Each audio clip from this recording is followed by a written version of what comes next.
Greetings and welcome. We are in Junior English, and our objective for the hour now is to treat one of the classic poems of the war era. And let's talk for a few moments about the influence of the war on Americans, and of course the rest of the world, but certainly in American literature. America's dynamic growth led to tremendous prosperity after the end of the American Civil War.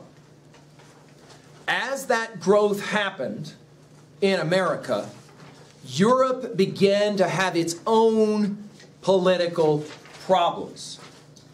America wanted to try to stay out of those problems. It's what we call isolationism, the attempt to remove oneself from potential conflicts.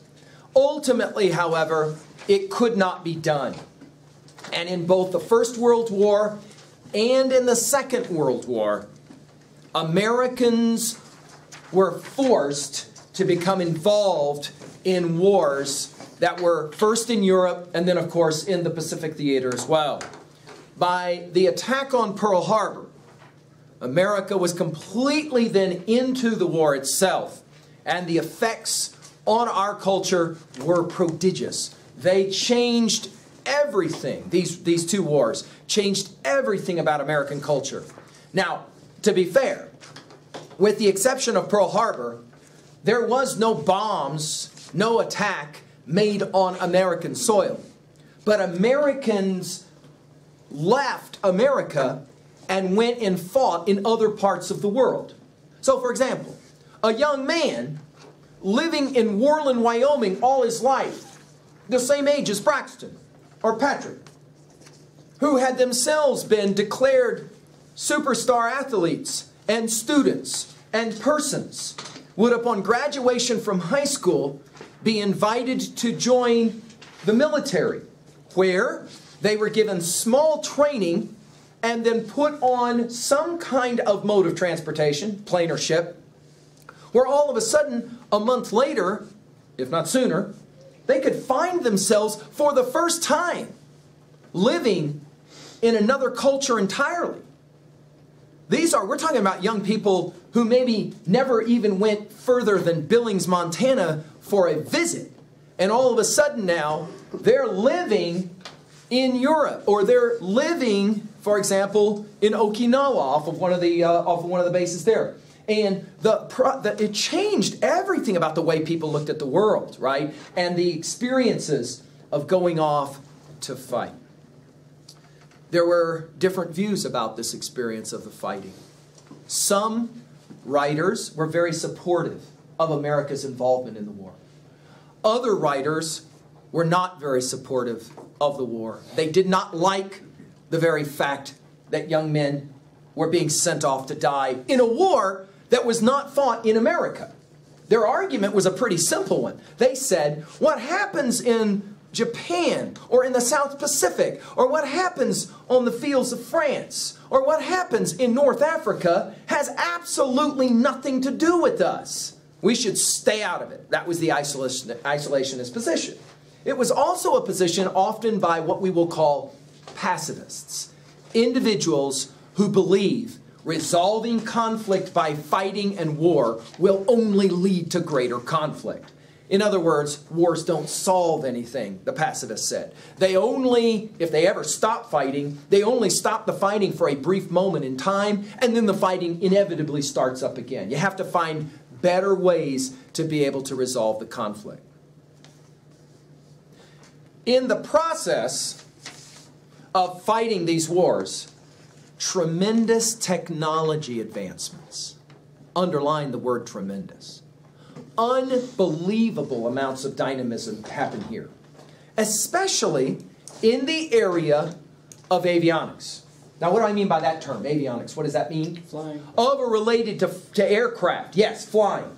In the First World War, for the first time in conflicts, planes were used. Now, these planes, you've maybe seen them in old movies. These planes were oftentimes these two-winged kind of double-decker types of planes that that one person sat in, and you flew up into the air. You didn't go very high, and you flew up into the air, and you would take a little grenade or something, a little bomb, and you drop it by your hand. Literally, you drop it out of the plane. More than once, those explosives went off before they were released, and of course, the pilot and the plane immediately destroyed. The life of one of these pilots, not very long. By the Second World War, planes, avionics, have changed radically. Now, you actually have pilots who sit inside of enclosures who fly high, high into the air, where large amounts of munitions can be dropped. Bombs that would be the length of this room can be dropped out of huge planes. And in the process, of course, let's just say it, tremendous devastation on the ground below. There can be one of these bombs that could be dropped that most of Worland would be gone in one instant. Our town, the entire area of our town, just gone, completely destroyed with the effect of one of these bombs. There were bombing raids where 1,000 of these would be dropped at one time. So that by the time you were finished, you could not tell that there was ever anything there. Okay? This amount of technology created serious problems for both sides because there was an escalation in the technology over and over again. What we will do today is to study Randall Jarrell's classic poem. What I love about this poem, and I'm with you now on 119, what I love about this poem is that it can say so much with so little. And what we will discover is how amazingly this poem can say things without ever actually saying it. What we will do now is read the poem, then I'm going to give you some increased background knowledge, and then we'll exegete the poem. The death of the ball turret gunner. From my mother's sleep, I fell into the state, and I hunched in its belly till my wet fur froze. 6 miles from earth, loosed from its dream of life, I woke to black flak and the nightmare fighters. When I died, they washed me out of the turret with a hose. Now, as I say, Mrs. Bell, one of the reasons why I love to teach this poem is because this poem says so much if and only if there's certain kinds of knowledge that you possess which you might not possess right now. I'm going to help you to possess that knowledge, and I have to do that by working on my whiteboard. And I'm going to apologize in advance. I am not the artist in the family, and so please forgive my less than excellent drawing. And yet, I have to explain to you one or two things for you to understand this, this poem. First of all, into the Second World War, there becomes a phenomenon where the only way to transport huge amounts of munitions and bombs is to invent a plane that can carry that amount of munitions. Now, when I talk about bombs that are the length of this room, I'm clearly talking about an aircraft that's going to be prodigious, large-sized, correct? These planes, these large planes, became the way you would take bombs up into the air. And then literally the way it happened is the belly of the plane would just open with a crank. They just opened it, and then they would release a button, and these bombs would just drop out of the plane. The guy standing inside of the plane, several hundred feet above the earth, could watch as these bombs would just fall right out of these large, what were called often fortresses of the sky, these large B-52s, these huge bomber planes. Two problems about the bomber planes. One, they're big, and so they're slow. They can't fly very fast. Got me? They're big, and so they're slow. And so what can happen rather easily is small, quicker planes can find their way to the plane. And problem number two, they're carrying huge payloads of munitions. If you hit them in the right spot, these planes will explode in the sky and it is a huge explosion, because you're talking about huge amounts of munitions. Got me? And to that degree, all of the men inside of the plane, and there's a number of them that are required to get one of these things off the ground, they all die. And so what happens with the technology is they start to invent ways to protect the plane. Now these planes look kind of, and again, please pardon my poor drawing. These planes look something like this, where you've got your wing, that kind of thing, okay? They look something like this. And the problem was that fighter jets, these little tiny one-man jets, could come off of the ground, and they were really fast, unlike these large planes, and they could come after these bigger planes and they'd shoot them out of the sky, because the smaller fighter jets, they would have a machine gun, and the driver literally could fly up right next to these big planes and could blow them out of the sky with a machine gun. If you knew how to hit the plane, for example, where the fuel was, the minute you hit the fuel, kaboom, the entire plane would go up in the sky. And the Germans had tremendous fighter abilities with these fighter planes. They could fly really quick, and they had great fighters, great pilots. So the answer was, we have to protect these planes. The way they decided to do it was to put a little turret on the front of the plane. And there would be a gun that would come out of it. And you'd put a guy, he literally would sit right there in that, on this clear bubble that would sit on the front of the plane, and he would just shoot whatever came. The Germans were smart, though, and they started coming in from on top. So you would do this thing where you would fly in above the big plane, and then you would just dive bomb, and as you dive bombed, you would just shoot, and it would go straight into the plane, blow the plane up. So they said, well, we can fix that. We'll just put another turret on the top. Then, I tell you, Germans, they were good pilots. They said, well, we'll just come in from the back, and we'll use heavier artillery, and we'll just shoot the plane up from the back. We'll blow it up from the back. Well, it would make sense. Put one more. And over time, these large fortresses of the sky began to look like, literally, they had turrets all over the front, the top, and the back. The Germans were really fine pilots, though. And their last was to attack from underneath. They literally would come in from under, and they would start flying straight into the air, and they would shoot. And if you shot at the right place underneath these things, those planes would just go kaboom. So what did they do? I'm not making this up. They invented the last turret. It was under the plane. The ball turret was under the plane. In the early years, the way this thing worked was, you had a little hatch right there, a little latch. You undid it. The plexiglass opened up. You then took a guy and you sat him in this thing upside down. So he literally was like this. And then he had his gun. And then this turret would spin so that he could see all around him. He hung upside down. Hanging upside down, and he would shoot. Now wait a minute. We got to make sure we all understand basic airplane aeronautics. Planes fly by going fast on the ground. Then the wind comes under their wings and they come off of the ground. For them to stay in the air, they have to gain altitude. And what do we know about temperatures as you go up into the air? Colder or warmer as you go higher? Colder. Way colder. Way colder. Got me?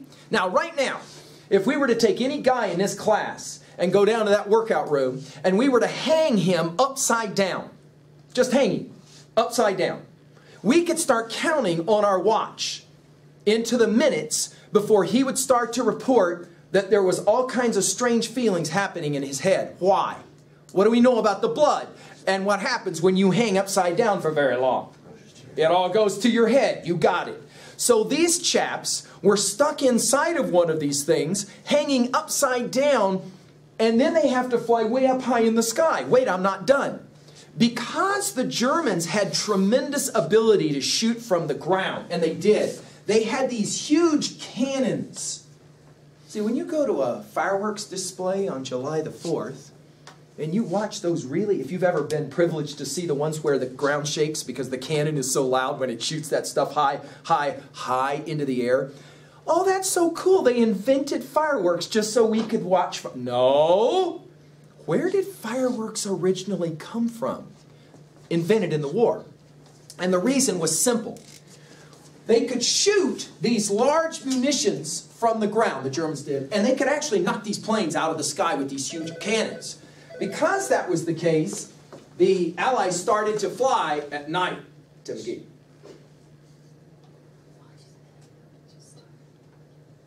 Oh, that's fine, you bet. So what happens is they start flying these things at night. So follow it. You hanging upside down. You leave one of these bombing missions. You can sometimes be gone 3-4 hours. See, these planes carry tremendous amounts of fuel. They have to. So they can go on pretty long journeys. So think about this for a second. You're hanging upside down, high in the sky, middle of the night. What do you imagine is the biggest problem? If you're hanging upside down in the middle of the night, what do you have a tendency to do? Fall asleep. Right? Of course, there's a close fine line between falling asleep and freezing to death. Would you agree with me? Right? The Germans invent a way to see these planes in the middle of the night. And what they do is out of their cannons, they don't shoot projectiles to try and shoot the plane out of the sky. They shoot what you would call fireworks, what's called flak. And it goes into the sky and it explodes. Have you ever seen a fireworks display? 3 or 4 of those large fireworks go off at the same time. The sky looks like it becomes daylight. Right? And then once it becomes daylight, the second cannon next to it could pick out the plane, shoot it out the sky. That was the role of the flak, of the fireworks. It would allow for the individuals on the ground to be able to pick out what they were wanting to see so you could shoot this. Imagine this for a moment. You're hanging upside down in the middle of the night and you've been flying now for 2 hours. You're about asleep. You're trying to keep from freezing to death when all of a sudden this flak starts going off. Okay. Now let's talk about the challenges of being a ball turret gunner. 1, in the early days, the only way to get in this thing is your latch underneath. Plexiglass, they set you up in it, close it back up. The only way to come out this thing, same way. There was no door that led you into the plane. Now my next point. The number one problem with these planes was the electronics kept failing. The electronics have to do with wheels lowering.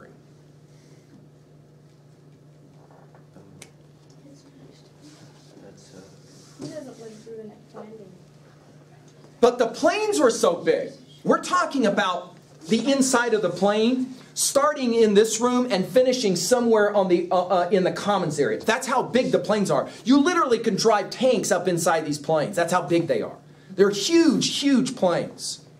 So because they're so big, really good pilots could actually float down and do what was called a belly landing.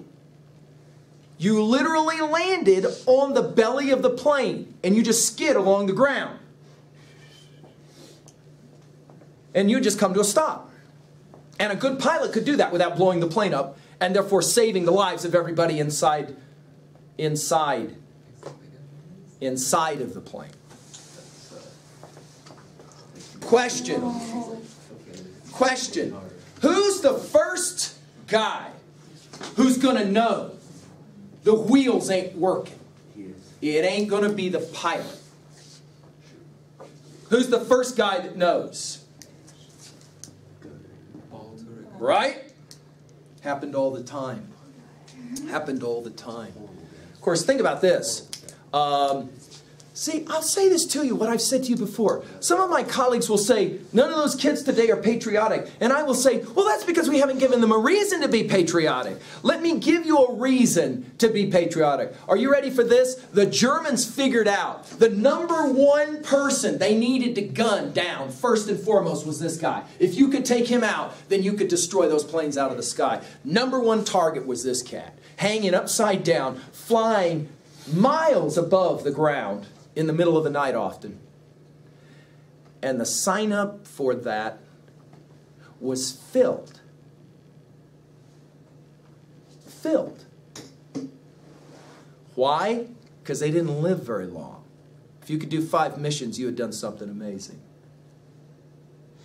And yet, the sign up for this position during the Second World War, filled. Guys signing up. Of course, not anybody could do it. You had to be a guy of fairly small stature because the ball turret was so small. And they would fit him up inside of that thing, strap him upside down, and say, good luck. Are you ready for this? Number one rate of suicide in the Air Force during the Second World War were not pilots. That was not number one rate. Guys who couldn't deal with it anymore and take their life. It wasn't ball turret gunners, believe it or not. Number one rate of suicide were the grounds crew. Members of the grounds crew who worked at the airport. I don't understand. Grounds crew, what's their job? To make sure the wheels work. To make sure the wheels work. You became a very close-knit family if you were a part or affiliated with one of these planes. The same crew would go up into the sky over and over and over again. They became extremely close. The grounds crew knew the flight crew very, very well. They were close. So when a plane had to do a belly land, it was because the wheels didn't work. It was the grounds crew who usually would say, are bad. Even though the reality was that often these planes struggled with their electronics, especially in the early years. And even though they'd been checked out well, any number of things can go wrong. Not least of which, all the shooting that could happen on one of these things. Once the electronics goes out, wheels don't work, they're doing a belly land. What if you're the pilot and that's your buddy down there? What do you imagine those last words are like? As the pilot says, the only way I can save this plane is to put the belly of that thing right on a tarmac. Now that you know this intel, you can go back and read this poem and then go, oh. And Randall Jarrell will say, gotcha. This is one of the most remarkable little poems you'll ever read. Let's go back and look at it again. Of course, you have a picture for yourself there, don't you? The death of the ball turret gunner. Read it with me now. From my mother's sleep, I fell into the state, and I hunched in its belly till my wet fur froze. 6 miles from earth, loosed from its dream of life, I woke to black flak and the nightmare fighters. When I died, they washed me out of the turret with a hose. Now, let's point out the genius of Jarrell. Jarrell is a poet, and so he sees the world a little bit differently. Watch my whiteboard real quickly and see how interesting this is. Do you see this to represent a head? Do you see this head, right? Okay. Jarrell looks at this and he says, you know, with his little gun and everything. Interestingly, he says, you know, when you kind of look at one of these cats sitting in one of these ball turrets hanging upside down, it kind of reminds me of another time in every human being's life. Do you realize that? For 9 months, you hung upside down in amniotic fluid. If you didn't, you probably didn't survive the birth. Something went wrong.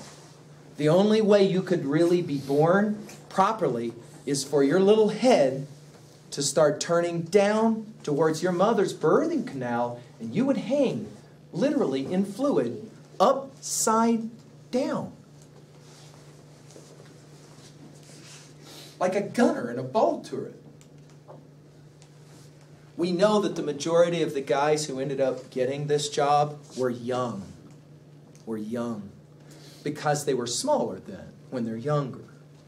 Jarrell makes an observation early on. He says, these kids who signed up and went off to the war and signed up for that job, it was almost like they were being born again. Can you imagine, of course you can't because it's hard to imagine it, but can you imagine what it's like to be born? There you are, nice and warm, inside the comfort of the amniotic fluid of your mother, carrying you. And then all of a sudden, muscular contractions start happening that begin to force you into a very small birthing canal, which your head is going to get crushed by. But because the bone of your skull is so soft, it can somehow make it through a birthing canal where you've been breathing fluid, not air. Your lungs have been taking in fluid the whole time you've been hanging upside down. You've never breathed air before, and in a single instant, you go from the warm comfort of being inside that nice warm amniotic fluid where you're just kind of floating and everything is really mellow, and all of a sudden you come out and they take all that out of your lungs and you have to start breathing, and there's lights. It has to be traumatic. Most infants will weep. Of course, when they weep, that's a good sign. Why? That means their lungs are working, right? We want children to cry, infants, newborn infants to cry, because it tells us everything's working. It has to be an amazing moment, though, from going from that nice warm, for those of you who ever have had that situation where you're all cuddled up really nice in a warm blanket and it's really cold, and somebody comes along and rips the blanket off from you, and immediately you're like freezing cold. Do you like that or do you not like that? That's a no-duh question. Jarrell says that's kind of like what these guys go through again. Young kids hanging upside down, miles from the earth, in the middle of the night. It would only be natural they'd go to sleep. By the way, the gunners would often report the hardest thing was to keep their hands from freezing so that their fingers would work. Because the only way that this gun is going to work is for them to depress the trigger. But once their hands start getting cold, some of you struggle with this now, don't you? If you're outside without gloves on for very long, your hands stop working right. And you can't do even little things like putting a key in a door or something. Your fingers start going away. If you're doing this for hours with your hanging upside down, it's almost as if your body stops working. Jarrell seems to suggest it's almost like they go back in time. Notice the lines now. From my mother's sleep, I fell into the state, capital S, state. Jarrell is going to argue that a nation or a state is who sends young men off to go and fight in a war. They're young and often then do not understand what they're about to engage in. Almost, Jarrell speeds it up, almost from birth, he says. It was like this. These ball turret gunners, they're born, and then somebody says, come on, we're gonna send you off to a war, hang you upside down at the bottom of a plane, and things might not go well for you. The second line, I hunched in its belly till my wet fur froze. You've maybe seen what are called bomber jackets. And you always wondered, a bomber jacket has something particularly special about its collar. What is it? There's that fur on its collar. What is the fur for? To keep you warm. Yeah, you put it up, you would flip it up and try and keep your face as warm as you could. There's no heater. There's no heater inside of this. They tried, but they poisoned a lot of the guys, you know, because you put heat in there and there's gas and that kind of thing, and then all of a sudden it could be a problem. So it was difficult. You were stuck up there in the cold. Wearing a jacket was sometimes the only thing. Why would the fur freeze?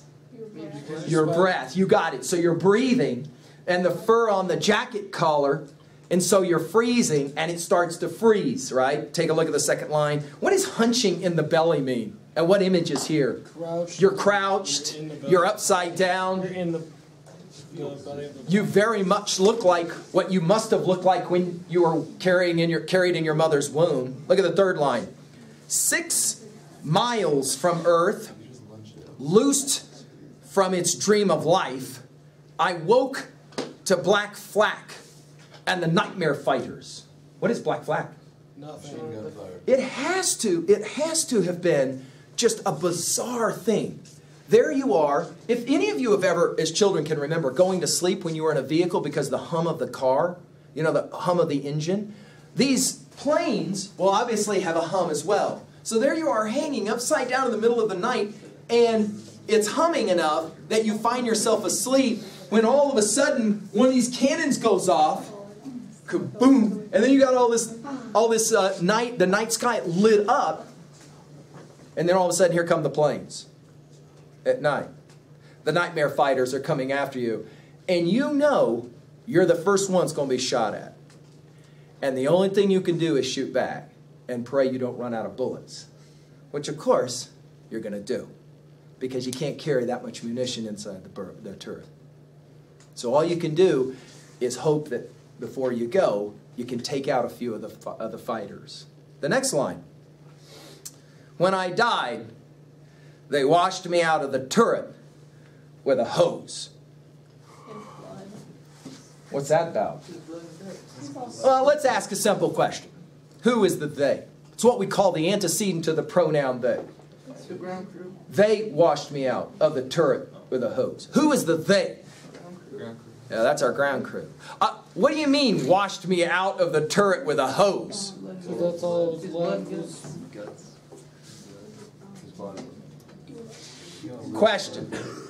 Question. Do dead people write poems? See? Look at the final line again. When I died, they washed me out of the turret with a hose. But wait a minute. There's not even a body to bury, which, by the way, was true most of the time. When mamas and daddies were told during the war about these guys, was the point. We don't have much to bury. We don't have anything to bury. All we could do was clean out the turret with a hose because there wasn't anything left. Maybe a belly landing would have done that. Maybe these turrets got completely shot off and there's nothing left. Why would Jarrell pick first person pronoun? They washed me out of the turret with a hose. More powerful. Why is it more powerful? Write it down in your notes. What makes it more powerful to write a poem in the first person where the speaker of the poem is a guy that gets so shot up there's not even a body to bury? All they can do is wash him down a drain.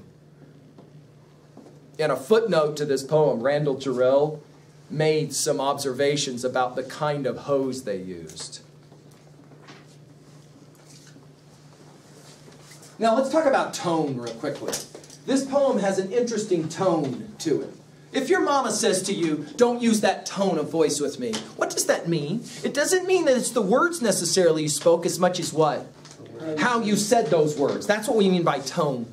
What kind of tone do you find in this poem? I'll help you out here.